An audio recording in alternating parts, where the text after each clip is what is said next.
ഇന്ന് നമ്മുടെ സംസ്ഥാനത്ത് 11 പേർക്കാണ് കോവിഡ് രോഗബാധ സ്ഥിരീകരിച്ചിട്ടുള്ളത്. അതിൽ കണ്ണൂർ 7, കോഴിക്കോട് 2, കോട്ടയം, മലപ്പുറം 1 വീതം. ഒരാളുടെ പരിശോധനാ ഫലമാണ് നെഗറ്റീവായത്. അത് പാലക്കാടാണ്. ഇതുവരെ 437 പേർക്കാണ് രോഗം സ്ഥിരീകരിച്ചത്. അതിൽ 127 പേരാണ് ചികിത്സയിലുള്ളത്. ഇപ്പോൾ നിരീക്ഷണത്തിൽ 29,150 പേരാണ് ഉള്ളത്. അതിൽ വീടുകളിൽ 28,804 പേർ, ആശുപത്രികളിൽ 346 പേർ. ഇന്ന് മാത്രം 95 പേരെ ആശുപത്രിയിൽ പ്രവേശിപ്പിച്ചു. ഇതുവരെ 20,821 സാമ്പിളുകളാണ് പരിശോധനയ്ക്ക് അയച്ചത്. 19,998 രോഗബാധ ഇല്ല എന്ന് ഉറപ്പാക്കിയിട്ടുണ്ട്. ഇന്ന് പോസിറ്റീവായ 11 കേസുകളിൽ 3 സമ്പർക്കത്തിലൂടെ രോഗം ബാധിച്ചവരാണ്. വിദേശത്ത് നിന്ന് വന്നവർ 5. കോഴിക്കോട് ഒരു ആരോഗ്യ പ്രവർത്തകർക്കാണ് രോഗം ബാധിച്ചത്. കോഴിക്കോട് മെഡിക്കൽ കോളേജിലെ 2 ഹൗസ് സർജന്മാർക്ക് രോഗം സ്ഥിരീകരിച്ചിട്ടുണ്ട്. ഇതിലൊരാൾ കണ്ണൂർ ജില്ലയാണ്. അവർ ഇരുവരും കേരളത്തിന് പുറത്തു നിന്ന് ട്രെയിനിൽ വന്നവരാണ്. ഇന്ന് ആരോഗ്യ പ്രവർത്തകരുടെ സുരക്ഷ ഉറപ്പാക്കാൻ കേന്ദ്ര ഗവൺമെൻറ് ഒരു ഓർഡിനൻസ് പുറപ്പെടുവിച്ചിട്ടുണ്ട്. ഡോക്ടർമാർക്കെതിരെയോ മറ്റ് ആരോഗ്യ പ്രവർത്തകർക്കെതിരെയോ ഉണ്ടാകുന്ന ആക്രമണങ്ങളെ കർക്കശമായി നേരിടാനും അവരുടെ സുരക്ഷ ഉറപ്പാക്കാനുമുള്ള ഈ നിയമത്തെ സ്വാഗതം ചെയ്യുന്നു. കേരളത്തിൽ ഏറ്റവും കൂടുതൽ രോഗികൾ ചികിത്സയിലുള്ള ജില്ല ഇപ്പോൾ കണ്ണൂരാണ്. ആ സ്ഥിതിക്ക് അവിടെ നിയന്ത്രണങ്ങൾ കർശനമാക്കിയിട്ടുണ്ട്. പോലീസ് പരിശോധനയും ശക്തമാക്കി. ഇതിന് ഫലം കണ്ടിട്ടുണ്ട്. വാഹനങ്ങൾ പുറത്തിറങ്ങുന്നതിൽ കാര്യമായ കുറവുണ്ട്.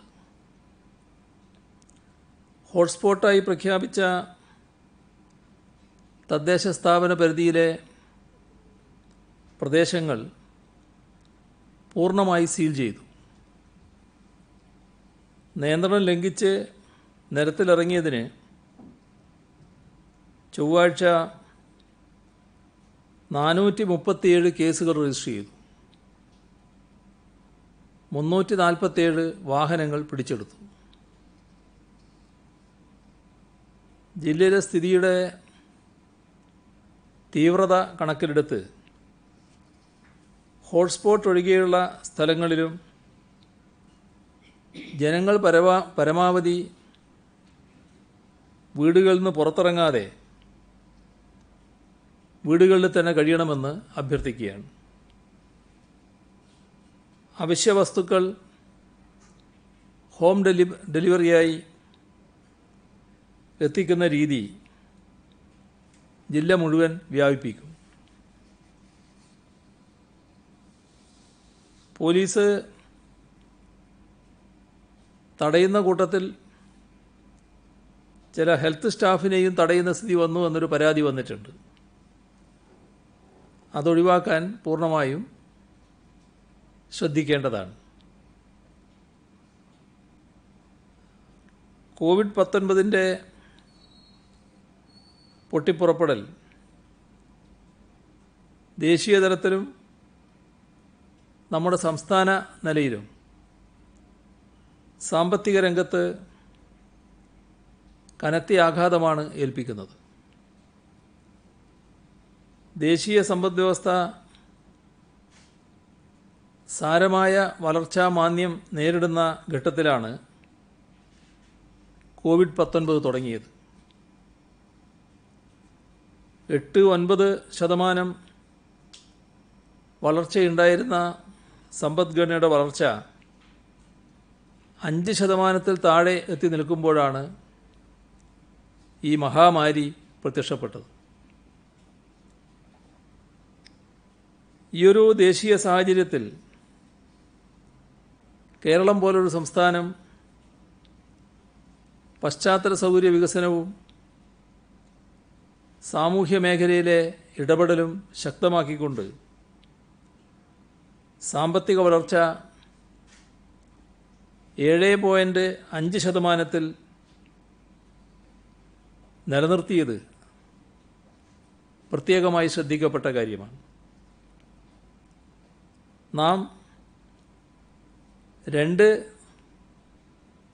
പ്രകൃതി ദുരന്തങ്ങൾ നേരിടേണ്ടി വന്നവരാണ്. അത്തരമൊരു സംസ്ഥാനത്തിനാണ്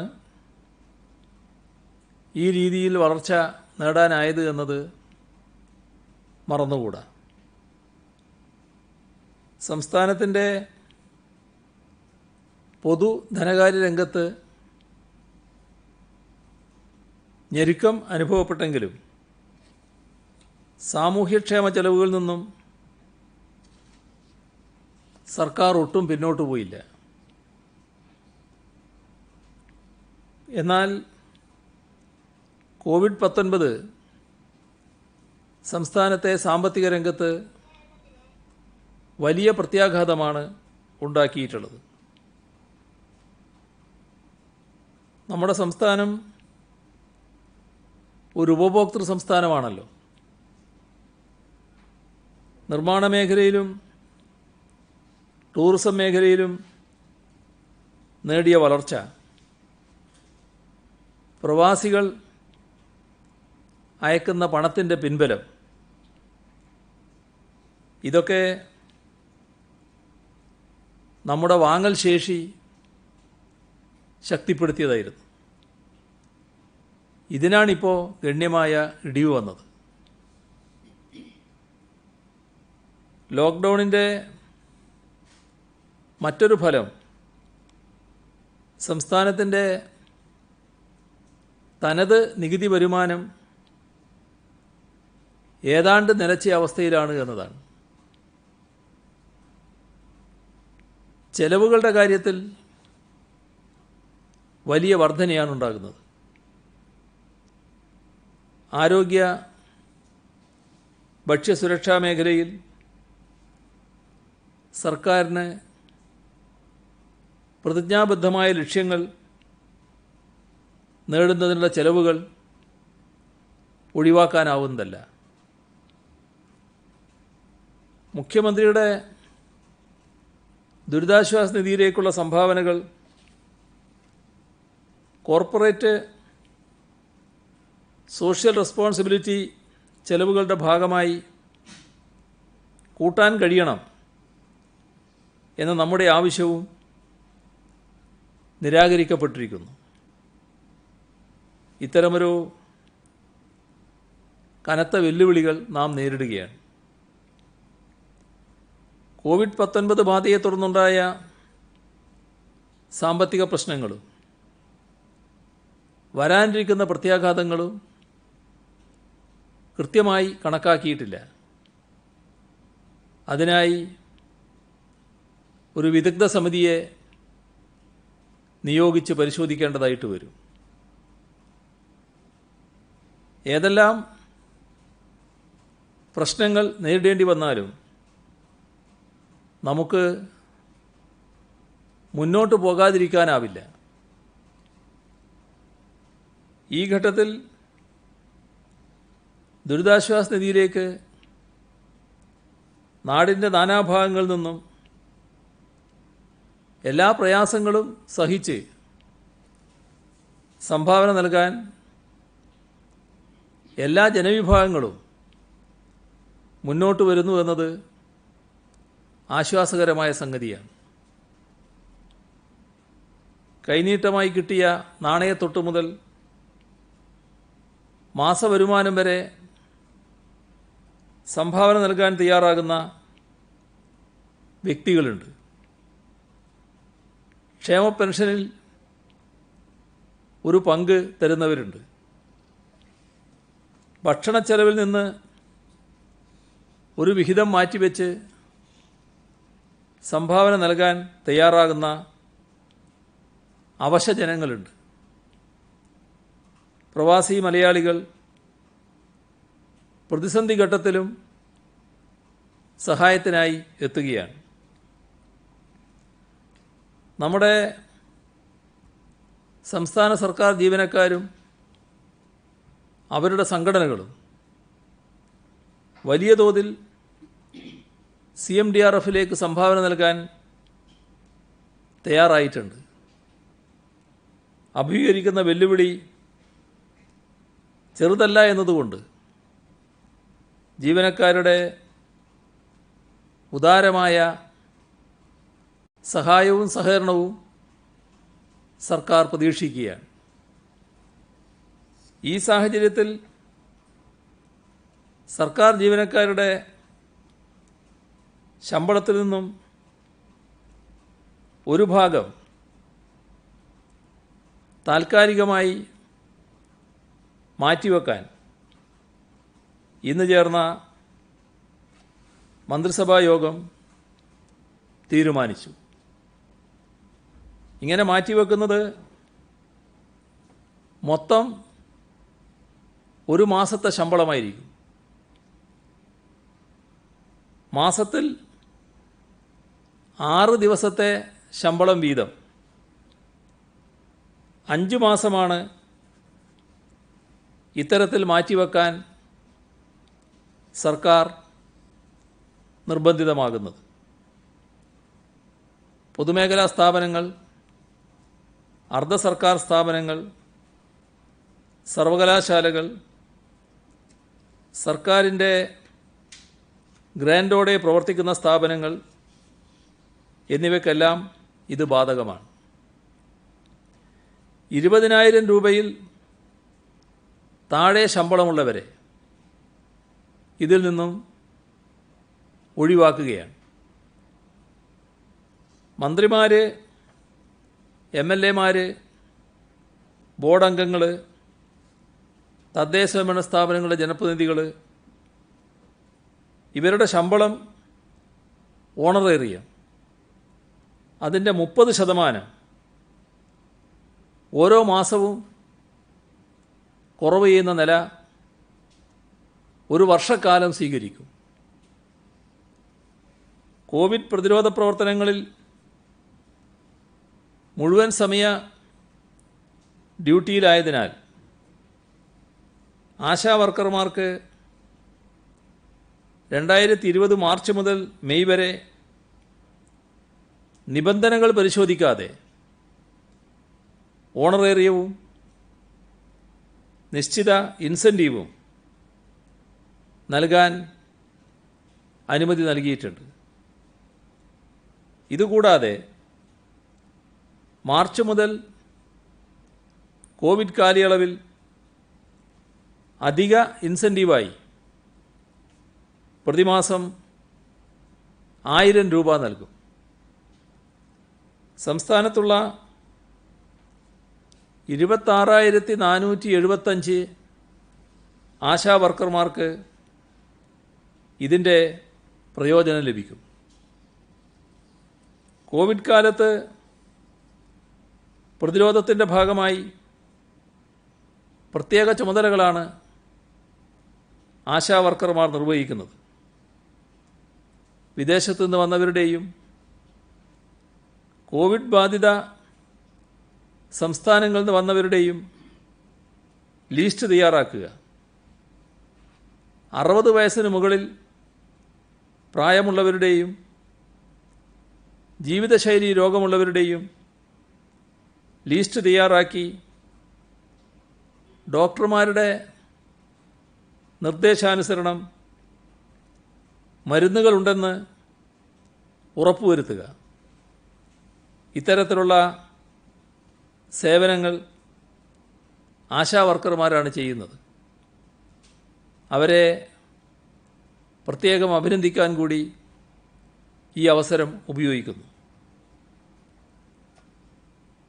നിരോധനത്തിൻ്റെ പശ്ചാത്തലത്തിൽ മറ്റ് സംസ്ഥാനങ്ങളുമായി അതിർത്തി പങ്കിടുന്ന പ്രദേശങ്ങളിലൂടെ ആളുകൾ കേരളത്തിലേക്കും തിരിച്ചും കടക്കുന്നതായി ശ്രദ്ധയിൽപ്പെട്ടിട്ടുണ്ട്. ഈ കടന്നുകയറ്റം പൂർണ്ണമായും തടയുന്നതിന് കർശന നടപടികൾ സ്വീകരിക്കുകയാണ്. ചരക്ക് വാഹനങ്ങൾ ഉൾപ്പെടെയുള്ള എല്ലാതരം വാഹനങ്ങളും വിശദമായി പരിശോധിക്കുന്നുണ്ട്. കണ്ടെയ്നർ ലോറികളും അടച്ചുപൂട്ടിയ വാഹനങ്ങളും മുഴുവനായി തുറന്നു പരിശോധിച്ച് യാത്രക്കാർ അകത്തില്ലെന്ന് ഉറപ്പാക്കുന്നുണ്ട്. ഊടുവഴികളിലൂടെ ജനങ്ങൾ അതിർത്തി കടക്കുന്നില്ലെന്ന് ഉറപ്പുവരുത്തുന്നതിനായി അതിർത്തികളോട് ചേർന്ന പോലീസ് സ്റ്റേഷനുകളുടെ കീഴിൽ ബൈക്ക് പെട്രോൾ സംവിധാനം ഊർജിതപ്പെടുത്തി. നാട്ടുകാരല്ലാത്തവരെ കണ്ടെത്തിയാൽ ഗൗരവമായ പരിശോധന തന്നെയുണ്ടാവും. സ്റ്റേഷൻ ഹൗസ് ഓഫീസർമാരുടെയും SIമാരുടെയും നേതൃത്വത്തിൽ 24 മണിക്കൂറും മൊബൈൽ പെട്രോൾ സംഘം പ്രവർത്തിക്കുന്നുണ്ട്. അതിർത്തി പങ്കിടുന്ന പ്രധാന കേന്ദ്രങ്ങളിൽ ബാരിക്കേഡുകൾ സ്ഥാപിക്കും. അവിടുത്തെ പരിശോധന ഉറപ്പാക്കുന്നതിന് DYSP തലത്തിലെ ഉദ്യോഗസ്ഥരെ നിയോഗിക്കുകയും ചെയ്യും. മാത്രമല്ല, നിശ്ചിത പ്രവേശന കവാടങ്ങൾ ഇത്തരം പ്രദേശങ്ങളിൽ അനുവദിക്കും. അനധികൃതമായി കടന്നു വരുന്നവർക്ക് കർശനമായ നിയമ നടപടി നേരിടേണ്ടി വരും. പ്രദേശവാസികളല്ലാത്ത ആരെയും അതിർത്തികളിൽ അനുവദിക്കില്ല. ചില ജില്ലകളിലൊഴികെ ഇന്നത്തെ അവസ്ഥ പരിശോധിച്ചാൽ വാഹന ഗതാഗതം വലിയ തോതിൽ ഉണ്ടാകുന്നു എന്ന റിപ്പോർട്ടാണുള്ളത്. ഇത് ഗൗരവമായി തന്നെ കാണേണ്ടതും നിയന്ത്രിക്കേണ്ടതുമായിട്ടുണ്ട്. തുറക്കുന്ന കടകളിൽ ശാരീരിക അകലം പാലിക്കാതെ ആളുകൾ കൂട്ടം കൂടുന്ന ചില റിപ്പോർട്ടുകൾ ലഭിച്ചിട്ടുണ്ട്. ഇതും അപകടകരമാണ്. അതിലും മാനദണ്ഡങ്ങൾ കൃത്യമായി പാലിക്കുന്നതിന് ശക്തമായി ഇടപെട്ടു പോകേണ്ടതാണ്. ID കാർഡുള്ള സന്നദ്ധ പ്രവർത്തകർ അവർ സന്നദ്ധ പ്രവർത്തനമെന്ന മഹത്തായ സേവനം നടത്താൻ വേണ്ടി തയ്യാറായി വന്നവരാണ്. പക്ഷേ ഒരിടത്ത് നിന്ന് കിട്ടിയ വാർത്ത ഈ ID കാർഡോടുകൂടി അവർ സർക്കാർ വിരുദ്ധ സമരത്തിൽ പങ്കെടുക്കാൻ പോയി എന്നാണ്. ഇത്തരമൊരു ഘട്ടത്തിൽ അങ്ങനെ ചെയ്യുന്നതിലൂടെ സന്നദ്ധ പ്രവർത്തനത്തിന് തങ്ങൾ അയോഗ്യരാണ് എന്ന് സ്വയമേവ അവർ തന്നെ വെളിപ്പെടുത്തുകയാണ്. മുമ്പേ ജസ്ലോക്ക് ആശുപത്രിയിലെ 27 സ്റ്റാഫ് നഴ്സുമാർക്ക് ഏപ്രിൽ 17 കോവിഡ് സ്ഥിരീകരിച്ചു. യാതൊരു അടിസ്ഥാന സൗകര്യവും സുരക്ഷാ സംവിധാനങ്ങളും ഒരുക്കാതെയാണ് രോഗികളായി ഇവരെ പാർപ്പിച്ചിട്ടുള്ളത് എന്ന പരാതി ലഭിച്ചിട്ടുണ്ട്. ഇക്കാര്യം മഹാരാഷ്ട്ര സർക്കാരിൻ്റെ ശ്രദ്ധയിൽപ്പെടുത്തും. ചിലയിടങ്ങളിൽ വേനൽ മഴയെ തുടർന്ന് പകർച്ചപ്പനികൾ വരാനിടയുണ്ട്. ഈ സാഹചര്യത്തിൽ മഴക്കാലപൂർവ്വ ശുചീകരണവും പകർച്ചവ്യാധി പ്രതിരോധ പ്രവർത്തനങ്ങളും നേരത്തെ തന്നെ നടത്തുന്നതിന് പ്ലാൻ ചെയ്തിട്ടുണ്ട്. അത് തുടർന്ന് നടത്തുന്നതാണ്. ഇന്ന് ലോക ഭൗമദിനമാണ്. അരനൂറ്റാണ്ട് മുൻപാണ് ഭൗമദിനം ആചരിച്ചു തുടങ്ങിയത്. ജീവജാലങ്ങളുടെ സാന്നിധ്യമാണ് ഭൂമിയെ മറ്റ് ഗ്രഹങ്ങളിൽ നിന്നും വ്യത്യസ്തമാക്കുന്നത്. ആ ജീവജാലങ്ങളിൽ ഏറ്റവും ഉത്കൃഷ്ടമായ സാന്നിധ്യമാണ് മനുഷ്യൻ. ഭൂമിയുടെ സംരക്ഷണം എന്നത് മനുഷ്യരാശിയുടെ നിലനിൽപ്പിൻ്റെ സംരക്ഷണം കൂടിയാകുന്നു. കോവിഡ്-19 എന്ന മഹാമാരി മനുഷ്യരാശിയെ മാരകമായി ആക്രമിച്ചുകൊണ്ടിരിക്കുന്ന വേളയിലാണ് ഇത്തവണത്തെ ഭൗമദിനാചരണം. അത് കണ്ടുകൊണ്ടാണ് കാർഷിക രംഗത്തുള്ള ഇടപെടലിന് ഈ ഭൗമദിനത്തിൽ നാം പ്രാധാന്യം നൽകുന്നത്. കാർഷിക മേഖലയിൽ വലിയ പരിവർത്തനമുണ്ടാക്കി നമ്മുടെ ഭക്ഷ്യസുരക്ഷ ഉറപ്പാക്കാനും കൃഷി ചെയ്യുന്നവർക്ക് കൂടുതൽ വരുമാനമുണ്ടാക്കാനും വലിയൊരു കർമ്മപദ്ധതി സർക്കാർ നടപ്പാക്കാൻ ഉദ്ദേശിക്കുന്നതായി ഇന്നലെ പറഞ്ഞിരുന്നല്ലോ.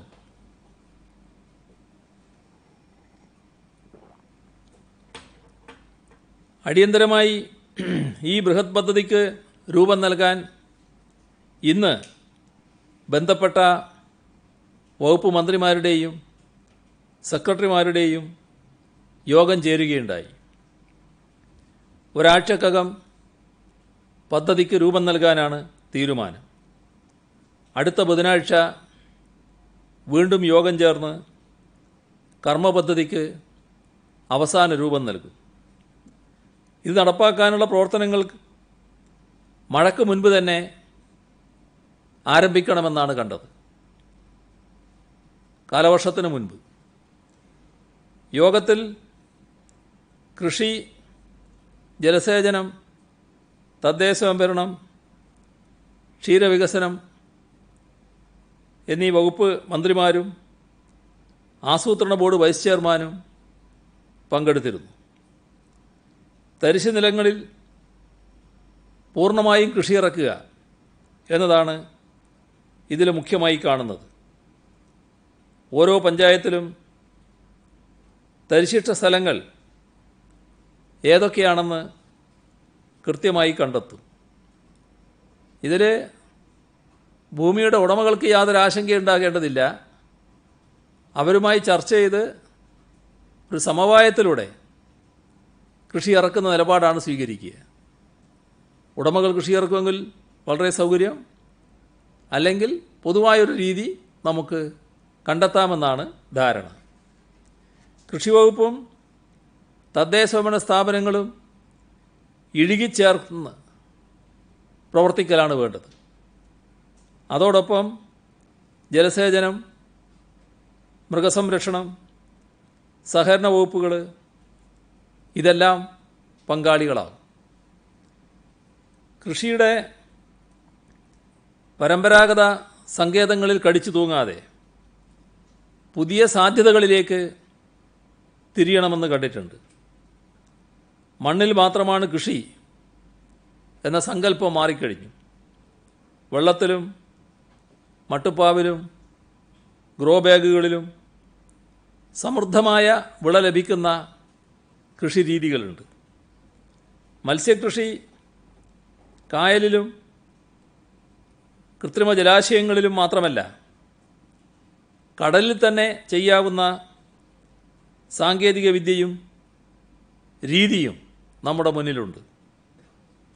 കന്നുകാലി വളർത്തൽ, കോഴി വളർത്തൽ, ആട്, പന്നി, പോത്ത് വളർത്തൽ, മത്സ്യകൃഷി, അതിൻ്റെ വൈവിധ്യവൽക്കരണം എന്നിവയ്ക്കെല്ലാം മുന്തിയ പ്രാധാന്യം നൽകി നമ്മുടെ ഭാവി പ്രതിസന്ധി മറികടക്കാനുള്ള പദ്ധതികളാണ് ആവിഷ്കരിക്കുക.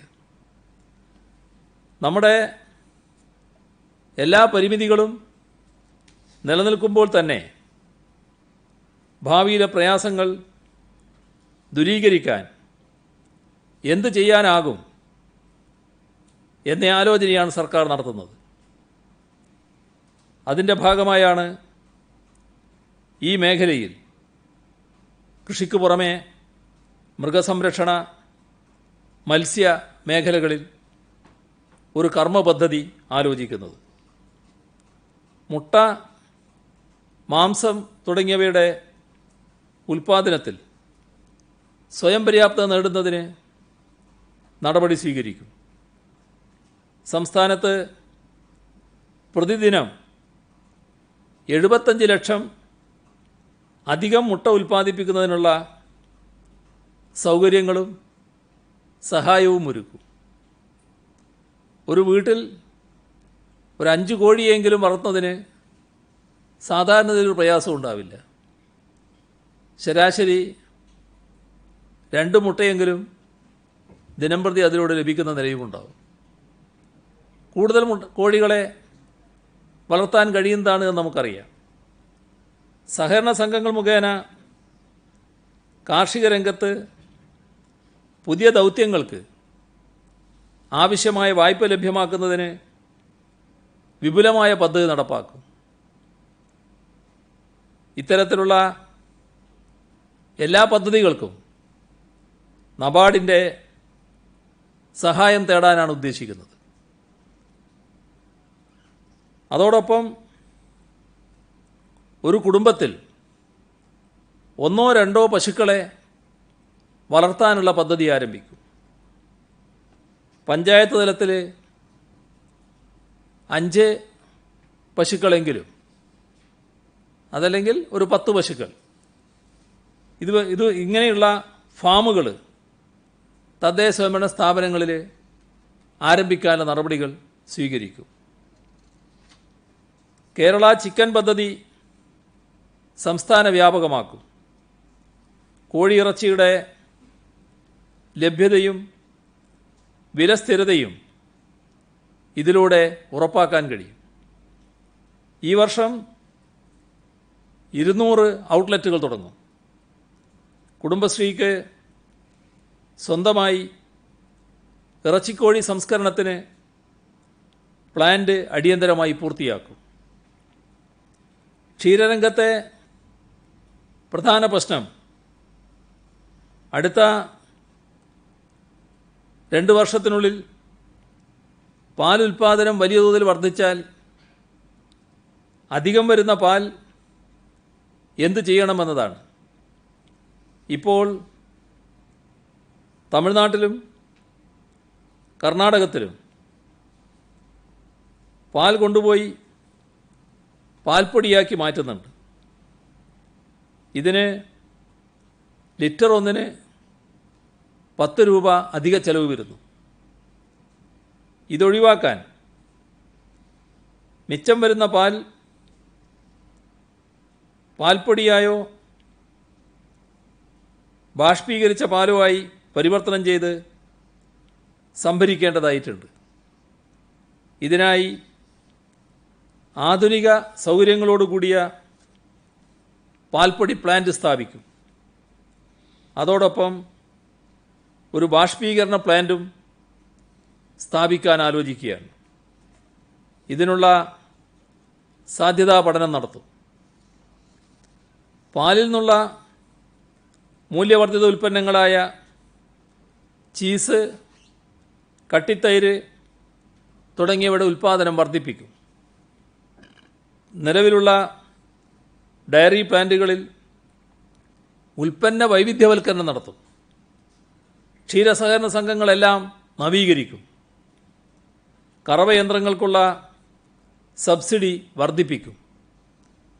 15,000 ഏക്കർ സ്ഥലത്ത് സമയബന്ധിതമായി കാലിത്തീറ്റ കൃഷി വ്യാപിപ്പിക്കും. മത്സ്യമേഖലയ്ക്ക് സമഗ്രമായ സാമ്പത്തിക പാക്കേജ് കേന്ദ്ര സർക്കാർ പരിഗണിക്കണമെന്നാണ് കേരളത്തിൻ്റെ ആവശ്യം. വിശദമായി ഈ കാര്യം കേന്ദ്ര സർക്കാരിന് മുന്നിൽ അവതരിപ്പിക്കും. കോവിഡിന് ശേഷമുള്ള ഘട്ടത്തിൽ അതിജീവനത്തിനായി മത്സ്യബന്ധന മേഖലയിൽ അടിയന്തര പുനരുജ്ജീവന നടപടികളിൽ ശ്രദ്ധ കേന്ദ്രീകരിക്കും. ബദൽ ഉപജീവന മാർഗം നൽകുന്നതിന് പ്രാമുഖ്യം നൽകും. മത്സ്യം, പാൽ, മുട്ട ഈ മേഖലകളിലെ വിതരണ ശൃംഖലകളുടെ നവീകരണം ഉറപ്പുവരുത്തും. മത്സ്യവിതരണ ശൃംഖല പരിഷ്കരിക്കുന്നതിന് പുതിയ മൊബൈൽ ആപ്ലിക്കേഷൻ സാധ്യതകൾ പ്രയോജനപ്പെടുത്തും. സംസ്ഥാനത്തെ വലിയ ജലാശയങ്ങൾ ഉൾനാടൻ മത്സ്യകൃഷിക്ക് കീഴിൽ കൊണ്ടുവരും. അവയിൽ തദ്ദേശഭരണ സ്ഥാപനങ്ങളുടെയും കുടുംബശ്രീയുടെയും സഹായത്തോടെ മത്സ്യകൃഷി വ്യാപിപ്പിക്കും. മത്സ്യക്കുഞ്ഞുങ്ങളെ പൊതുജലാശയങ്ങളിൽ നിക്ഷേപിക്കും. ഉപയോഗശൂന്യമായി കിടക്കുന്ന കുളങ്ങൾ നിശ്ചിത വർഷത്തേക്ക് പ്രത്യേക വ്യവസ്ഥയിൽ മത്സ്യകൃഷിക്ക് ഉപയോഗയോഗ്യമാക്കുന്ന കാര്യവും പരിഗണിക്കും. സ്വകാര്യ മത്സ്യവളർത്തൽ കേന്ദ്രങ്ങളും ഇതോടൊപ്പം ആരംഭിക്കും. മത്സ്യമേഖലയിലെ സ്ഥാപന വായ്പ വർദ്ധിപ്പിക്കുന്നതിനായി പുതിയ വായ്പാ നയം രൂപീകരിക്കും. ഉൾനാടൻ മത്സ്യബന്ധനം ഉൾപ്പെടെയുള്ള മത്സ്യമേഖലയുടെ വായ്പാ ആവശ്യങ്ങൾ വിലയിരുത്താൻ സംസ്ഥാന തലത്തിലും ജില്ലാതലത്തിലും സംവിധാനമുണ്ടാക്കും. മത്സ്യം കടലിൽ എവിടെ കണ്ടെത്താം എന്നതിനെക്കുറിച്ചുള്ള വിവരങ്ങളുടെ അഭാവം ആഴക്കടൽ മത്സ്യബന്ധനത്തിന് തടസ്സമാകുന്നു. മത്സ്യബന്ധനത്തിലേർപ്പെടുന്നവർക്ക് വിവരങ്ങൾ യഥാവിധി എത്തിക്കുന്നതിന് സാങ്കേതിക സംവിധാനമുണ്ടാക്കും. ഗുണനിലവാരമുള്ള മത്സ്യവിത്ത് ഉൽപ്പാദനം ശക്തിപ്പെടുത്തും. ശുദ്ധജല ചെമ്മീൻ, ഉപ്പുവെള്ള ചെമ്മീൻ, കല്ലുമക്കായ, ചിപ്പി, ഞണ്ട് ഇവയുടെയെല്ലാം വിത്തുൽപാദനത്തിന് പ്രത്യേക ശ്രദ്ധ നൽകും. നമുക്ക് ഏറെ പരിചയമില്ലാത്തതാണ് കടൽ മത്സ്യകൃഷി. ഇത് ഇന്ത്യൻ സമുദ്ര മത്സ്യബന്ധനത്തിൻ്റെ ഭാവി എന്ന നിലയിലാണ് കണക്കാക്കപ്പെടുന്നത്. ഇതിൻ്റെ സാധ്യത പരിശോധിക്കാനും കടൽ തീരപ്രദേശങ്ങളിൽ ഉപ്പുവെള്ളത്തിലെ കൃഷി വിപുലീകരിക്കാനും സർക്കാർ ഉദ്ദേശിക്കുകയാണ്. അലങ്കാര മത്സ്യമേഖലയിലെ സാധ്യത കൂടുതൽ പ്രയോജനപ്പെടുത്തും. അതോടൊപ്പം തദ്ദേശീയ അലങ്കാര മത്സ്യങ്ങളുടെ കൃഷി പ്രോത്സാഹിപ്പിക്കും. കരിമീൻ ഉൾപ്പെടെയുള്ള ഫിൻഫിഷ് കൃഷി വാണിജ്യാധിഷ്ഠിത ഉൽപ്പാദനത്തിന് ഉതകുന്ന വിധം വർദ്ധിപ്പിക്കും. ഇതിനു വേണ്ട വിത്തുകളുടെ വിതരണവും ഫലപ്രദമാക്കും. വനിതാ സ്വാശ്രയ സംഘങ്ങൾക്കുള്ള ഉപജീവന സഹായ പദ്ധതിയായി ഇതും ചിപ്പിക്കൃഷിയും വ്യാപകമാക്കാനാണ് ഉദ്ദേശിക്കുന്നത്. രോഗപ്രതിരോധ ശേഷിയും അതിവേഗ വളർച്ചയും കൂടുതൽ വാണിജ്യ സാധ്യതയുമുള്ള വനാമി ചെമ്മീൻ കൃഷി വ്യാപകമാക്കാനുള്ള മുൻ തീരുമാനം നടപ്പാക്കും. ഇതിലൂടെ ചെമ്മീൻ കൃഷിയിൽ സമീപകാലത്തുണ്ടായ തിരിച്ചടി അതിജീവിക്കാൻ കഴിയും എന്നാണ് കരുതുന്നത്. കഴിഞ്ഞ കുറേ വർഷങ്ങളായി നെൽകൃഷി ചെയ്യാത്ത ജലാശയങ്ങളിൽ വർഷം മുഴുവൻ ചെമ്മീൻ കൃഷി നടത്താൻ സൗകര്യമൊരുക്കാനാകില്ലേ എന്നതും ആലോചിക്കും. നാളെ ഏപ്രിൽ 23 ലോക പുസ്തക ദിനമാണ്. വില്യം ഷേക്സ്പിയറുടെ ജന്മദിനവുമാണ്. ഷേക്സ്പിയർ ജനിച്ചതും മരിച്ചതും ഏപ്രിൽ 23-നാണ്. പുസ്തക ദിനത്തിന് മുന്നോടിയായി ഇന്ന് വളരെ പ്രത്യേകതയുള്ള 3 പുസ്തകങ്ങൾ പ്രകാശനം ചെയ്യാൻ അവസരം ലഭിച്ചു. കോവിഡ് കാലത്ത് കുട്ടികൾ എഴുതിയ കഥകളുടെയും കവിതകളുടെയും ലേഖനങ്ങളുടെയും സമാഹാരങ്ങളായിരുന്നു ഈ 3 പുസ്തകങ്ങൾ. കുട്ടികൾക്ക് ലോക്ക്ഡൗൺ കാലം സർഗാത്മകമായി ഉപയോഗിക്കാൻ പ്രേരണ നൽകിയത് നമ്മുടെ വിദ്യാഭ്യാസ വകുപ്പാണ്. വിദ്യാഭ്യാസ മന്ത്രി കൂടി പരിപാടിയിലുണ്ടായിരുന്നു. പൊതുമരാമത്ത് വകുപ്പ് മന്ത്രിക്കാണ് പുസ്തകങ്ങൾ നൽകിയത്. ഇന്നത്തെ ദിവസത്തിന് മറ്റൊരു പ്രത്യേകത കൂടിയുണ്ട്. അത് ലെനിൻ്റെ 150-ാം ജന്മദിനമാണ്. ലെനിനെക്കുറിച്ച് ഇപ്പോൾ പറയുന്നതിന് ഒരു സാങ്കത്യമുണ്ട്. മനുഷ്യരാശി കണ്ട ഏറ്റവും വലിയ മഹാമാരിയായിരുന്നു സ്പാനിഷ് ഫ്ലൂ എന്നറിയപ്പെട്ട 1918-ലെ ഇൻഫ്ലുവൻസ. ലോകവ്യാപകമായി 50 ദശലക്ഷം പേരാണ് അതിൽപ്പെട്ട് മരിച്ചത്. അന്ന് മഹാമാരിയെ ചെറുക്കുന്നതിനേക്കാൾ പല രാജ്യങ്ങളും പ്രാധാന്യം കൽപ്പിച്ചത് ഒന്നാം ലോക മഹായുദ്ധം മുന്നോട്ട് കൊണ്ടുപോകുന്നതിനായിരുന്നു. ലെനിനാണ് ആ ഘട്ടത്തിൽ ശത്രുത അവസാനിപ്പിക്കുക എന്ന അന്താരാഷ്ട്ര ആഹ്വാനം നടത്തിയത്. എന്നാൽ ലെനിൻ്റെ ആഹ്വാനത്തെ ബ്രിട്ടനും ഫ്രാൻസും അമേരിക്കയും ഒരു വശത്തും ജർമ്മനിയും സഖ്യകക്ഷികളും മറുവശത്തും അവഗണിച്ച് തള്ളി. ലെനിൻ്റെ ആഹ്വാനപ്രകാരം യുദ്ധത്തേക്കാൾ പ്രാധാന്യം മഹാമാരിയെ നേരിടുന്നതിന് നൽകിയിരുന്നെങ്കിൽ 10,000-കണക്കിന് സൈനികരടക്കമുള്ളവർ ആ രോഗം മൂലം മരിച്ചു വീഴുമായിരുന്നില്ല. ആ ചരിത്ര സംഭവം ലെനിൻ്റെ ഓർമ്മദിനത്തിൽ നമുക്ക് വലിയൊരു പാഠം നൽകുന്നുണ്ട്. അത് മറ്റെന്തിനേക്കാളും ഉപരിയായി കോവിഡ്-19 എന്ന ഇന്നത്തെ മഹാമാരിയെ നേരിടുന്നതിലാവണം നമ്മുടെ ശ്രദ്ധ മുഴുവൻ.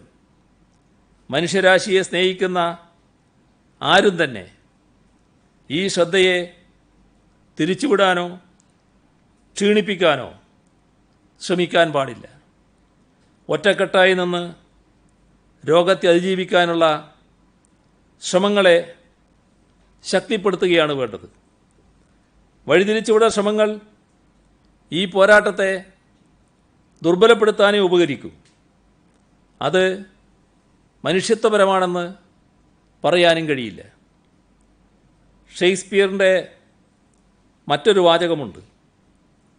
ബുദ്ധിമാന്മാർ പ്രതികൂല ഘടകങ്ങളുടെ മുൻപിൽ കരഞ്ഞുകൊണ്ടിരിക്കുകയല്ല, മറിച്ച് അവയെ മറികടക്കാൻ ആവേശപൂർവം ശ്രമിക്കുകയാവും ചെയ്യുക.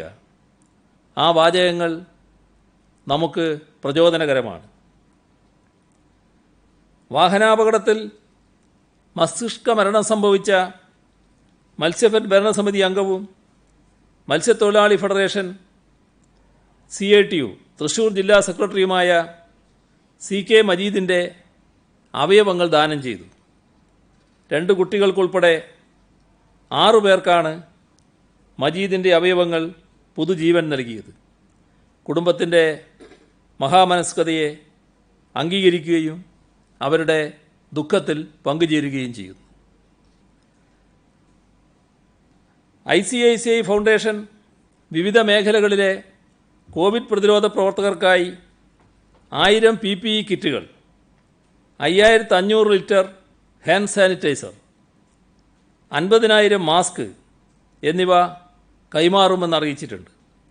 ഇതൊരു തുടക്കമാണെന്നും ഇത്തരത്തിലുള്ള സഹായ സഹകരണങ്ങൾ തുടരുമെന്നും അവരറിയിച്ചു. കേരള പ്രവാസി ഫെഡറേഷൻ്റെ നേതൃത്വത്തിൽ തിരുവനന്തപുരം, പാരിപ്പള്ളി, മഞ്ചേരി, പാലക്കാട്, പരിയാരം ഉൾപ്പെടെ വിവിധ ജില്ലകളിലെ 15 ആശുപത്രികളിലായി 500ഓളം പേർ ഇന്ന് രക്തം ദാനം ചെയ്തു. ദുരിതാശ്വാസ നിധിയിലേക്ക് വെട്ടം AHM-LP സ്കൂളിലെ കുട്ടികൾ മിഠായി വാങ്ങുന്നതിന് കാരുണ്യ കുടുക്കയിൽ നിക്ഷേപിച്ച തുക 25,000 രൂപ കൈമാറിയിട്ടുണ്ട്. തൃശ്ശൂർ ജില്ലയിലെ കൊരട്ടി ഗാന്ധിഗ്രാം ത്വക്ക് രോഗ ആശുപത്രിയിലെ അന്തേവാസികൾ 35,000 രൂപ ദുരിതാശ്വാസ നിധിയിലേക്ക് കൈമാറി. ഒരാൾ 250 രൂപ വീതം സ്വരൂപിച്ചാണ് 140 അന്തേവാസികൾ ഈ തുക നൽകിയത്.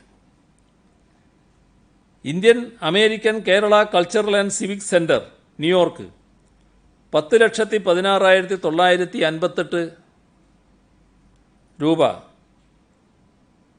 കൈമാറിയിട്ടുണ്ട്.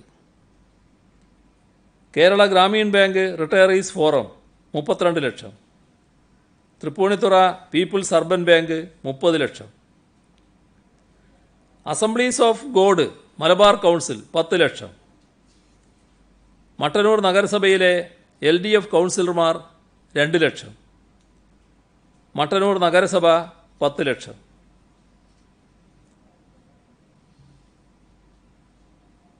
ഇന്നത്തെ മന്ത്രിസഭാ യോഗത്തിൻ്റെ പ്രധാനപ്പെട്ട മറ്റൊരു തീരുമാനം സംസ്ഥാനത്ത് രജിസ്റ്റർ ചെയ്യപ്പെടുന്ന ബലാത്സംഗ കേസുകളും പോക്സോ നിയമപ്രകാരമുള്ള കേസുകളും വേഗത്തിൽ തീർപ്പാക്കുന്നതിന് 14 ജില്ലകളിലായി 28 ഫാസ്റ്റ് ട്രാക്ക് സ്പെഷ്യൽ കോടതികൾ സ്ഥാപിക്കലാണ്. 2 വർഷത്തേക്ക് താൽക്കാലികമായി ഇതിന് അനുമതി നൽകുകയാണ്.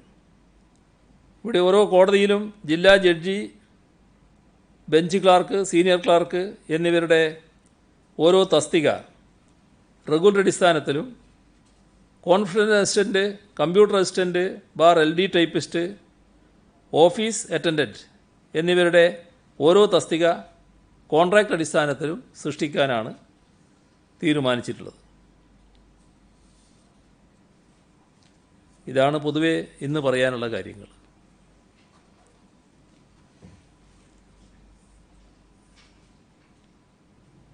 ഈ ശമ്പളം പിടിക്കുന്ന കാര്യം പറഞ്ഞു. പ്രതിപക്ഷ സംഘടനകൾ ഇതിൽ എതിർപ്പ് അറിയിച്ചിട്ടുണ്ട്. അപ്പോൾ അവരുടെ എതിർപ്പ് അവഗണിച്ചും ഈ ശമ്പളം പിടിക്കലുമായി മുന്നോട്ട് പോകാനാണ് സർക്കാർ തീരുമാനം. ഇതിൽ എതിർപ്പിൻ്റെ അനുകൂലത്തിൻ്റെയും പ്രശ്നം വരുന്നില്ല. ശമ്പളം കൊടുക്കുന്നവർ ആ ദിവസങ്ങൾ കുറച്ചുള്ള ദിവസത്തെ ശമ്പളമാണ് കൊടുക്കുക. ഈ സാധാരണ ഒരു മാസത്തെ ശമ്പളം കൊടുക്കുമ്പോൾ അതിൽ 6 ദിവസത്തെ ശമ്പളം കുറച്ചുള്ള ശമ്പളം മാത്രമേ ഇപ്പോൾ കൊടുക്കാനാവൂ എന്നാണ് അവസ്ഥ. അതാണ് തീരുമാനിച്ചിട്ടുള്ളത്. കഴിഞ്ഞ ദിവസം അങ്ങ് പറയണ്ടായി വിവാദങ്ങൾക്ക് പിന്നാലെ പോകാനില്ല, എനിക്കിപ്പം വേറെയാണ് ശ്രദ്ധ, കോവിഡ് പ്രതിരോധമാണ്. പക്ഷേ ഇന്നലെ ഹൈക്കോടതി സ്പ്രിംഗ്ലർ വിവാദത്തിൽ ഡാറ്റ വിവര ശേഖരണത്തിൽ നിർണായകമായ പല ചോദ്യങ്ങളും സർക്കാരിനോട് ചോദിക്കുകയും ഡാറ്റ ഉറപ്പിക്കാൻ കഴിയുമോ, എന്തുകൊണ്ട് നിയമവകുപ്പ് കണ്ടില്ല, അത്തരത്തിൽ നിർണായക ചോദ്യങ്ങൾ ചോദിക്കുന്നു. നമ്മൾ സത്യവാങ്മൂലം കൊടുക്കേണ്ട സ്ഥിതിയാണ്. അപ്പോൾ ഇനി ആ വിവാദങ്ങൾ നമുക്ക് അങ്ങനെ ഉപേക്ഷിക്കാൻ പറ്റും? കുറച്ചുകൂടി ഗൗരവമേറിയല്ലേ കോടതിയുടെ ചോദ്യങ്ങളുടെ പശ്ചാത്തലത്തിൽ? കോടതിയുടെ മുന്നിലൊരു കേസ് വന്നു. സ്വാഭാവികമായും ബഹുമാനപ്പെട്ട ഹൈക്കോടതി അതുമായി ബന്ധപ്പെട്ട വിശദാംശങ്ങളിലേക്ക് പോകുമല്ലോ. ഒരു കേസിൻ്റെ വിശദാംശങ്ങൾ മനസ്സിലാക്കിക്കൊണ്ട് മാത്രമല്ലേ ഹൈക്കോടതി തീരുമാനമെടുക്കുക. അതിൻ്റെ ഭാഗമായി ഹൈക്കോടതി നിരവധി ചോദ്യങ്ങൾ ചോദിക്കും. ആ ചോദ്യങ്ങളാണ് ഇന്നലെ ഉയർന്നിട്ടുള്ളത്. അത് വിവരശേഖരണത്തിൻ്റെ ഭാഗമായിട്ട് കൂടിയാണ്. അത്തരം ചോദ്യങ്ങളിലൂടെ എന്താണ് വസ്തുതകളെന്ന് മനസ്സിലാക്കാനാണ് ബഹുമാനപ്പെട്ട കോടതി ശ്രമിക്കുന്നത്. അതിൽ യാതൊരു അപാകതയുമില്ലാത്തതാണ്. സാധാരണഗതിയിൽ ഏത് കോടതിയും ചെയ്യുന്നൊരു കാര്യമാണത്. അതിൻ്റെ പരിശോധന നടക്കട്ടെ. കോടതിയിലേക്ക് ഹർജികൾ പോയാൽ സ്വാഭാവികമായി പരിശോധിക്കില്ലേ? ആ പരിശോധന നടക്കട്ടെ. വിവരം ചോരുന്ന സംശയം കോടതി പ്രകടിപ്പിച്ചു. എന്താണ് ചോദിക്കുന്ന ഉറപ്പെന്നാണ് കോടതി ചോദിച്ചത്.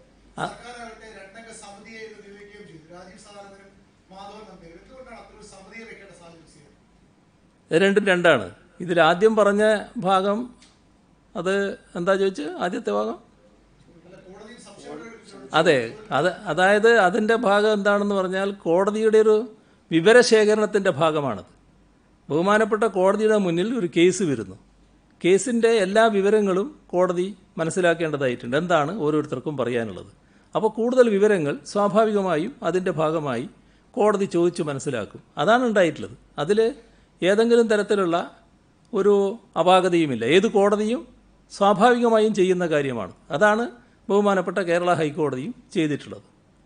രണ്ടാമത്തത് അല്ല, ഞാനീ പറഞ്ഞതിന് പറയട്ടെ. രണ്ടാമത്തത്, ഇവിടെ ഗൗരവമായ ചില പ്രശ്നങ്ങൾ ഉയർത്തിക്കൊണ്ടുവന്നു. അത് സർക്കാരിൻ്റെ മുന്നിലാണ് ഉയർന്നത്. അപ്പോൾ ഈ സ്വീകരിച്ച നടപടികൾ ഈ ഘട്ടത്തിൽ സ്വീകരിക്കേണ്ട നടപടികളായിരുന്നുവോ? ഇതുമായി ബന്ധപ്പെട്ട് എന്തെങ്കിലും പ്രത്യേകത ഇനി അങ്ങോട്ട് തീരുമാനിക്കാനുണ്ടോ? അത്തരം കാര്യങ്ങൾ വിശദമായി പരിശോധിച്ച് ഒരു നിലപാടെടുക്കേണ്ടതുണ്ട്. അതിനാണ് ഒരു വിദഗ്ധ സമിതിയെ നിശ്ചയിച്ചത്.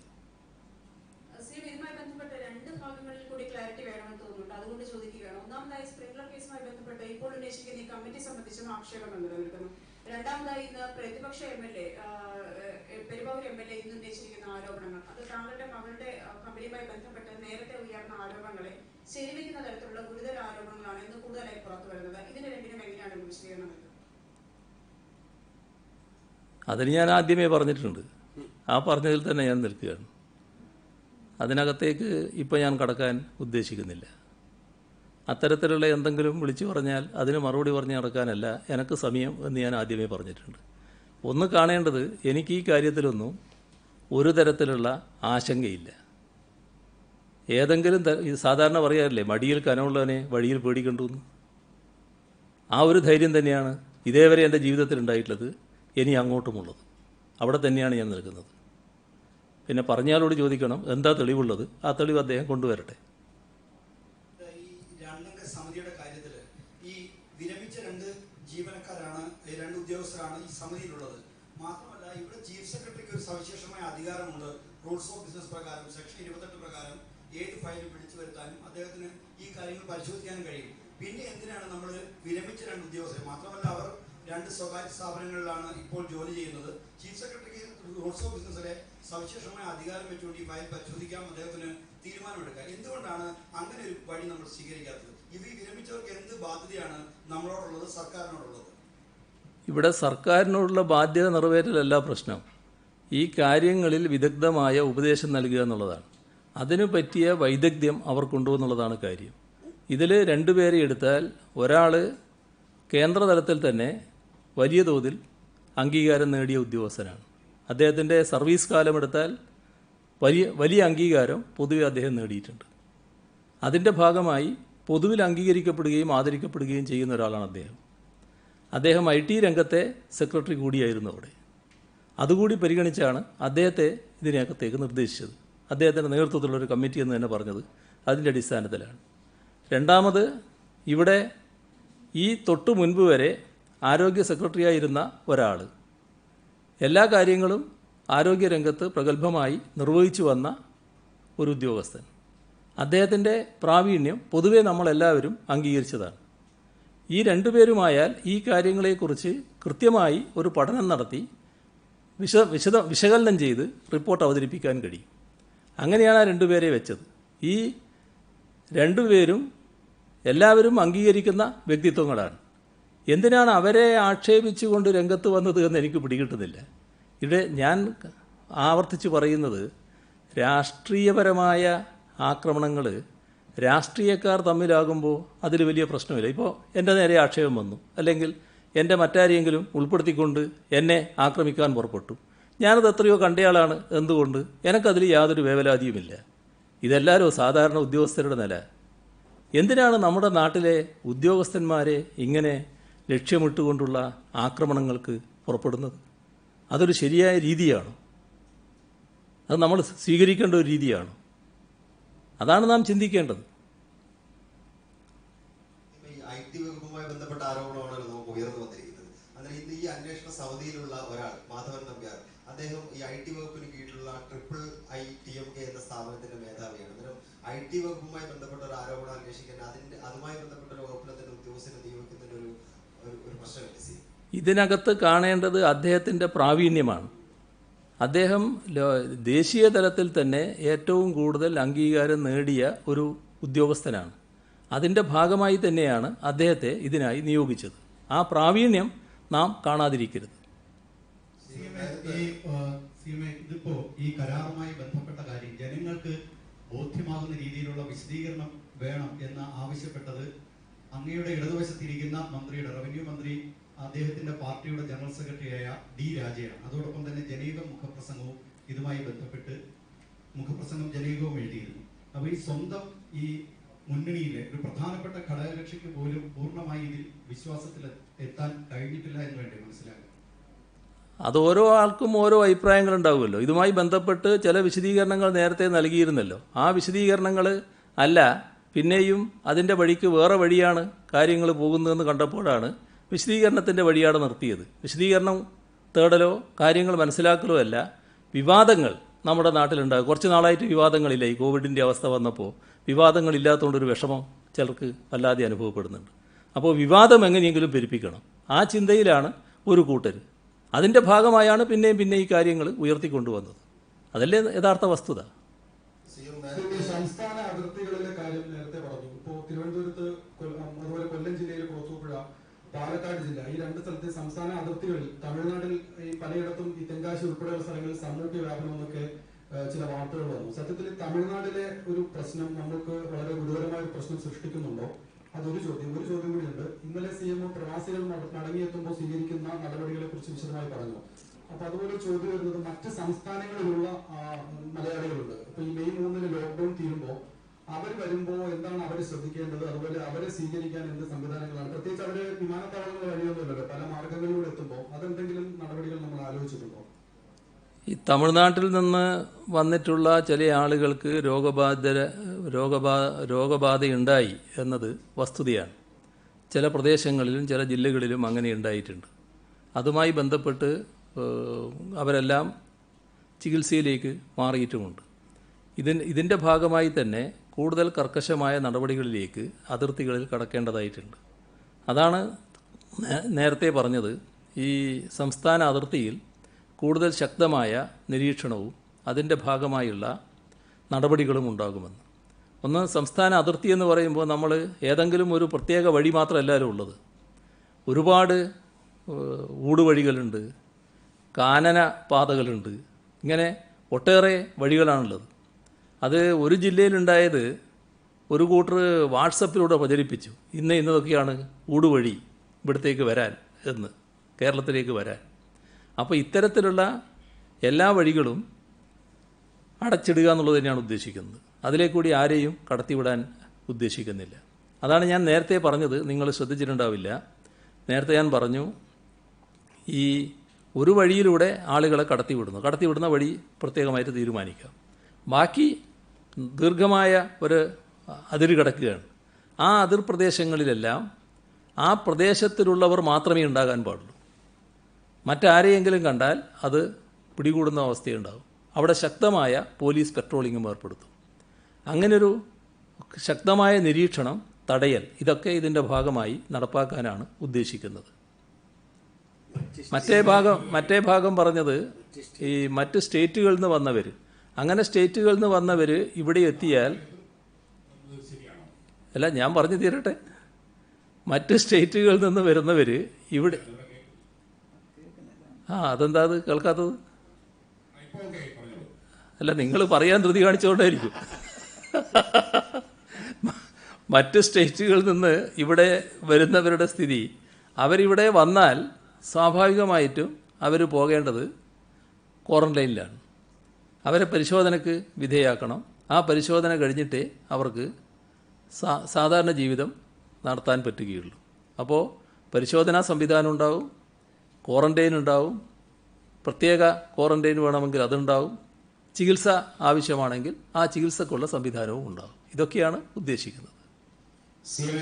അങ്ങയുടെ മകളുടെ പേരിൽ രജിസ്റ്റർ ചെയ്തിരിക്കുന്ന ഒരു IT കമ്പനി, അതിന്റെ മേൽവിലാസം AKG സെന്റർ ആണെന്നുള്ള ഒരു തെളിവുകൾ പുറത്തു വന്നിട്ടുണ്ട്. ഇതൊരു ശരിയായ നടപടിയാണ്? അതൊക്കെ ശുദ്ധ അസംബന്ധമായിരിക്കും. AKG സെന്റർ വെച്ചിട്ടാണോ കമ്പനി രജിസ്റ്റർ ചെയ്യുക? അതാ ഞാൻ പറഞ്ഞത്, ഈ വെറുതെ വേണ്ടാത്ത കാര്യങ്ങൾ പറഞ്ഞിട്ട് എന്തെങ്കിലും കാര്യങ്ങൾ പറഞ്ഞ് അതിന് മറുപടി പറയാൻ നിൽക്കുകയല്ല ഞാൻ. വെറുതെ അസംബന്ധമായ കാര്യങ്ങൾ പറഞ്ഞുകൊണ്ടിരിക്കും. അതാ ഞാൻ പറഞ്ഞത്, അസംബന്ധമായ കാര്യങ്ങൾ പറഞ്ഞാൽ അതിന് അസംബന്ധമായ ഞാനെന്ത് പറയും? മറ്റൊരു ചോദ്യം, അങ്ങയുടെ അമേരിക്കൻ സന്ദർശനങ്ങളിൽ എപ്പോഴെങ്കിലും ഈ കമ്പനിയുമായി ചർച്ച നടത്തിയിട്ടുണ്ട്? അത് പറ, അവര് പറയട്ടെ, അവര് കണ്ടെത്തട്ടെ. അവരവരുടെ ശീലം വെച്ച് മറ്റുള്ളവരെ അളക്കാൻ പുറപ്പെടരുത്. അവരോരോരുത്തർക്കും അവരവരുടേതായ ശീലം ഉണ്ടാവും. ആ ശീലത്തോടെ വളർന്നു വന്നവനല്ല ഇവിടെ ഇരിക്കുന്നത്, അത് മനസ്സിലാക്കണം. അവർ കൊണ്ടുവരട്ടെ തെളിവുകൾ, എന്തിനാ മടിക്കുന്നത്? അതിനൊരുപാട് മാർഗങ്ങളുണ്ടല്ലോ.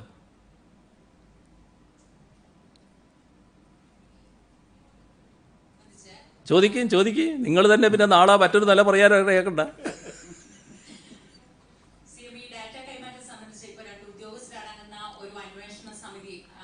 പരിശോധനാ സമിതി പോരാ, ഇതൊരു വിദേശ കമ്പനിയുമായി കൂടി ബന്ധപ്പെട്ട കാര്യമാണ്. അതുകൊണ്ട് CBI അന്വേഷണം വേണം എന്നുള്ളൊരു ആവശ്യമാണ് പ്രതിപക്ഷം മുന്നോട്ട് വയ്ക്കുന്നത്. അതിനോട് സർക്കാർ എങ്ങനെ പ്രതികരിക്കുന്നു? ഒരു ചോദ്യം കൂടിയുണ്ട്. ഇപ്പോൾ അങ്ങ് പറഞ്ഞു എന്തെങ്കിലും അടിസ്ഥാനരഹിതമായ കാര്യങ്ങൾ അങ്ങയുടെ കുടുംബത്തെ പറ്റിയും മറ്റും പറയുന്നതിനോട് മറുപടി പറയേണ്ട ആവശ്യമില്ല. അപ്പൊ ഈ തരത്തിൽ തെളിവുകൾ ഇല്ലാതെ ഇത്തരത്തിലുള്ള ആരോപണങ്ങൾ ഉന്നയിക്കുകയാണ് എന്നാണോ അങ്ങ് പറയുന്നത്? അങ്ങനെയാണെങ്കിൽ അത് തീർത്തും ഒരു ആശാസ്യമല്ലാത്ത നടപടിയാണോ? അവർക്ക് പ്രവർത്തിക്കാനും അല്ലെങ്കിൽ അവരുടെ ജോലി ചെയ്യാനും മറ്റുമുള്ള അവകാശങ്ങളെ കൂടെ ധ്വംസിക്കുന്ന ഒന്നാണെന്ന് അങ്ങ് കരുതുന്നുണ്ടോ? നിങ്ങളൊക്കെ നമ്മുടെ സംസ്ഥാനത്തെ പ്രധാനപ്പെട്ട മാധ്യമ പ്രവർത്തകരാണ്. സാധാരണഗതിയിലുള്ള ഇൻവെസ്റ്റിഗേറ്റീവ് രീതികളും സ്വീകരിച്ച് പ്രവർത്തിക്കുന്നവരാണ്. നിങ്ങൾക്ക് ഇത്തരം കാര്യങ്ങളിൽ എന്തെങ്കിലും ഇതേവരെ കണ്ടെത്താൻ കഴിഞ്ഞിട്ടുണ്ടോ? നിങ്ങളുടെ അനുഭവത്തിൽ എന്തെങ്കിലും കാര്യങ്ങൾ ഉണ്ടായിട്ടുണ്ടോ? ഇതിപ്പോൾ ബോധപൂർവം ചില കാര്യങ്ങൾ ഉയർത്തിക്കൊണ്ടുവരുമ്പോൾ ആ കാര്യങ്ങൾക്ക് മറുപടി പറഞ്ഞ് സമയം കളയാൻ ഞാനില്ല എന്ന് നേരത്തെ തന്നെ ഞാൻ വ്യക്തമാക്കിയത് അതുകൊണ്ടാണ്. അത് കൃത്യമായ അതിഗൂഢമായ രാഷ്ട്രീയ ഉദ്ദേശത്തോടെയാണ്. ഇവിടെ ഒരു കാര്യം കാണേണ്ടത്, ഇതൊന്നൊരു വേട്ടയാടലല്ല കേട്ടോ, ഇതിപ്പോൾ അതല്ല. എന്നാൽ വലിയ വേട്ടയാടൽ നടന്ന ഘട്ടമുണ്ടായിരുന്നല്ലോ. അത്തരം ഘട്ടങ്ങളിൽ പോലും എന്താണ് ആലോചിക്കാൻ പോകുന്നത് എന്ന് അറിഞ്ഞു പോകാറുണ്ട് നേരത്തെ. ഇതൊന്നും ഇക്കാലത്ത് ഒരു രഹസ്യമല്ല. നിങ്ങൾ ഒരു ഗൂഢാലോചന നടത്തി ആക്രമിക്കാൻ പുറപ്പെടുമ്പോൾ തന്നെ അതിനു മുൻപ് തന്നെ കാര്യങ്ങൾ അറിയും, ഇങ്ങനെയൊരു പദ്ധതിയായിട്ട് വരാൻ പോവുകയാണ്. നിങ്ങളോട് ഞാൻ അന്ന് പറഞ്ഞു, നിങ്ങൾ മാത്രമല്ല അതിൻ്റെ കൂടെ വേറെ ആളുകളും ഉണ്ട് എന്നുള്ളത്. അതും ഇപ്പോൾ പുറത്തു വരികയാണ്, കൂടെ ആരൊക്കെ ഉണ്ട് എന്നുള്ളത്, ഏതെല്ലാം തരത്തിലുള്ള ആളുകളുണ്ട് എന്നുള്ളത്. ചില ശക്തികൾ ഇതിനു വേണ്ടി ഒരുങ്ങി പുറപ്പെട്ടിരിക്കുകയാണ്. അവർക്കൊന്നും മറുപടി പറഞ്ഞ് സമയം കളയാൻ ഞാനില്ല എന്ന് അതുകൊണ്ട് തന്നെയാണ് പറഞ്ഞത്. ഞാനിപ്പോൾ എന്തെല്ലാം കാര്യങ്ങൾ വിശദീകരിച്ചു. ആ വിശദീകരിച്ച കാര്യങ്ങളിൽ എന്തെല്ലാം കാര്യങ്ങൾ ഇനി വ്യക്തത തേടേണ്ടതായിട്ടുണ്ട്. നമ്മുടെ നാടിൻ്റെ അവസ്ഥ വെച്ചിട്ട് ഇന്ന് ഉണ്ടായിട്ടുള്ള കാര്യങ്ങളിൽ എന്തൊക്കെ കൂടുതൽ കാര്യങ്ങൾ വ്യക്തത വരാനുണ്ട്. നിങ്ങൾക്കും ഇപ്പോൾ അതിനാണോ നേരമുള്ളത്? നിങ്ങളുടെ മേലെ ഇരിക്കുന്നവരോ അല്ലെങ്കിൽ നിങ്ങളുടെ ചില സ്ഥാപനങ്ങളോ ഉണ്ടാക്കാൻ നോക്കിയ ചിത്രം ഇന്നലെ നിങ്ങൾക്ക് എന്തോ ചോദ്യം ചോദിക്കാൻ ആരോ നിങ്ങളെ തടഞ്ഞു കളഞ്ഞു, നിങ്ങളെ തടുത്തു, നിങ്ങൾ തമ്മിൽ വാക്കേറ്റുണ്ടായി. ഇതെല്ലാം ശുദ്ധ നുണയാണെന്ന് നിങ്ങൾക്ക് തന്നെ അറിയില്ലേ? നിങ്ങൾ ചോദ്യങ്ങൾ ചോദിച്ചു, അവസാനത്തെ ചോദ്യത്തിന് ഞാൻ മറുപടി പറഞ്ഞു. ആ മറുപടി പറഞ്ഞ് നിൽക്കുമ്പോൾ 7 മണിയായി. 7 മണിയായതുകൊണ്ട് ഞാൻ പറഞ്ഞു ഇനി നമുക്ക് നാളെ കാണാം എന്ന് പറഞ്ഞാണല്ലോ നമ്മൾ അവസാനിപ്പിക്കുന്നത്. നിങ്ങൾ ഏതെങ്കിലും ചോദ്യത്തെ ഞാൻ തടഞ്ഞോ? ഏതെങ്കിലും ഘട്ടത്തിൽ നിങ്ങളുടെ ഒരു ചോദ്യത്തെ ഞാൻ തടഞ്ഞിട്ടുണ്ടോ? ഞാൻ സമ്മതിച്ചുകൊണ്ട് നിങ്ങളുടെ മുന്നിൽ വന്നാൽ നിങ്ങൾ ചോദിക്കുന്ന ചോദ്യങ്ങൾക്ക് ഏതെങ്കിലും ഘട്ടത്തിൽ ഞാനൊരു വല്ലാത്ത അസഹിഷ്ണുത കാണിച്ചിട്ടുണ്ടോ? ഞാൻ ഒന്നിനെ തടുത്തിട്ടുണ്ടാവും. ഞാൻ ഏതെങ്കിലും വഴിക്ക് പോവുകയാണെങ്കിൽ അവിടെ നിങ്ങളെ മൈക്കും പിടിച്ച് വന്നാൽ അതിനോട് ഞാൻ വിയോജിപ്പ് പ്രകടിപ്പിച്ചിട്ടുണ്ടാവും. കാരണം അത് നിങ്ങൾ തീരുമാനിക്കേണ്ടതല്ല. സംസാരിക്കണമെന്നുള്ളത് ഞാനും കൂടി തീരുമാനിക്കേണ്ട ഘട്ടമാണ്. ഞാൻ കൂടി നിങ്ങൾക്ക് സമ്മതം തരേണ്ടതായിട്ടാണ് സംസാരിക്കേണ്ടത്. അത് നിങ്ങളോട് ഞാൻ പറഞ്ഞിട്ടുണ്ട് നേരത്തെ. അതല്ലാതെ ഏതെങ്കിലും ഘട്ടത്തിൽ നിങ്ങളുടെ മുന്നിൽ ഞാൻ വന്നിരുന്നതിന് ശേഷം നിങ്ങൾ ചോദിക്കുന്ന ഏതെങ്കിലും ചോദ്യത്തിൽ ഞാൻ മാറിപ്പോയിട്ടുണ്ടോ? പക്ഷേ എന്താണ് ഇന്നലെ ഉത്തരവാദപ്പെട്ട ചില മാധ്യമങ്ങൾ തന്നെ വാർത്തയായിട്ട് കൊടുത്തത്? അപ്പോൾ എത്രമാത്രം മോശമായ രീതിയിലാണ് വസ്തുതകൾ തിരിച്ചു വിടുന്നത് എന്ന് നമ്മൾ ശ്രദ്ധിക്കേണ്ടതായിട്ടുണ്ട്. ഇന്നലത്തെ അതേ അനുഭവം വരികയാണ്. 7 മണിയാകുന്നു. നാളെ നമുക്ക് വീണ്ടും കാണാം. ശരി.